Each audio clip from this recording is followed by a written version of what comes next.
క్రీస్తునందున్న పరిశుద్ధులందరికీ ప్రభువైన క్రీస్తునామంలో శుభాభివందనాలు.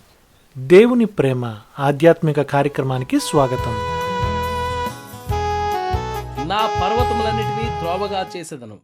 యెషయా గ్రంథం 49వ అధ్యాయం 11వ వచనం. ఆటంకాలను దేవుడు తన చిత్తాన్ని నెరవేర్చే సాధనాలుగా చేసుకుంటాడు. మన జీవితాల్లో అడ్డు వచ్చే కొండలు ఉంటాయి. మన ఆధ్యాత్మిక జీవితంలో ప్రగతికి అడ్డుబండలుగా నిలిచే విషయాలు ఎన్నో ఉంటాయి.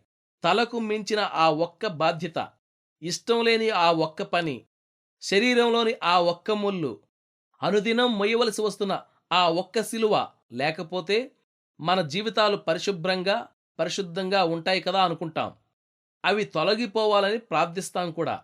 అయితే సహోదరులారా, మన విజయ జీవితాలకు సాధనాలివే. మనం ఎంతో కాలంగా ప్రార్థిస్తున్న కృప, మంచి గుణాలు మనకు అనుగ్రహించాలని వీటన్నిటినీ దేవుడు మన జీవితాల్లో ఉంచాడు. చాలా సంవత్సరాల నుండి సహనం కోసం ప్రార్థన చేస్తూ వస్తున్నావు నీవు. నీ బ్రతుకులో నీ సహనానికి తీవ్రమైన పరీక్ష పెట్టే ఒక విషయం ఉంది. నీవు దాన్ని తప్పించుకుని తిరుగుతున్నావు. అది అధిగమించలేని అడ్డుబండగా లెక్కగట్టేశావు. అది తొలగిపోతే ఇక నీకు విమోచనే, విజయమే అనుకుంటున్నావు. పొరపాటు. ఆ శోధన తొలగడం వల్ల నీలో సహనం పెరగదు. సహనం ఎలా వస్తుందంటే, ఇప్పుడు దుర్భరంగా ఉన్న శ్రమలను ఎదుర్కొని వాటిని తుదముట్టించగలగాలి. అప్పుడే నీవు కోరుకున్న సహనం నీకు అబ్బుతుంది. వెనక్కి తిరిగి వెళ్ళు. తిరిగి ఆ పనికి పూనుకో. యేసుకు ఉన్న ఓపికలో పాలు పంచుకో. ఆయనతో కలిసి నీ శ్రమలను ఎదుర్కో. జీవితంలో వేధించి చికాకు పెట్టే విషయాలన్నీ అంతంలో గొప్ప ఫలితాలనిస్తాయి. అవన్నీ దేవుని పర్వతాలు. ఆయనే వాటిని అక్కడ ఉంచాడు. దేవుడు తన వాగ్దానాల విషయంలో మాట తప్పడని మనకు తెలుసు.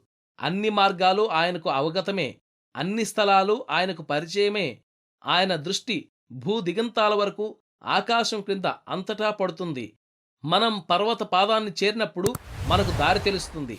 శ్రమలోని అంతరార్థం యోగ్యతను పరీక్షించడం మాత్రమే కాదు, దాన్ని పెంపొందించడం కూడా.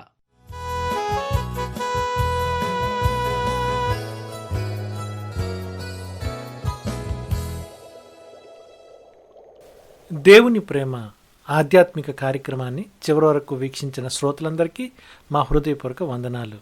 తిరిగి మరలా రేపటి ఉదయకాల సమయంలో కలుసుకుందాం. అంతవరకు సెలవు. May God bless you. దేవుడు మిమ్మల్ని అందరినీ దీవించును గాక. ఆమెన్.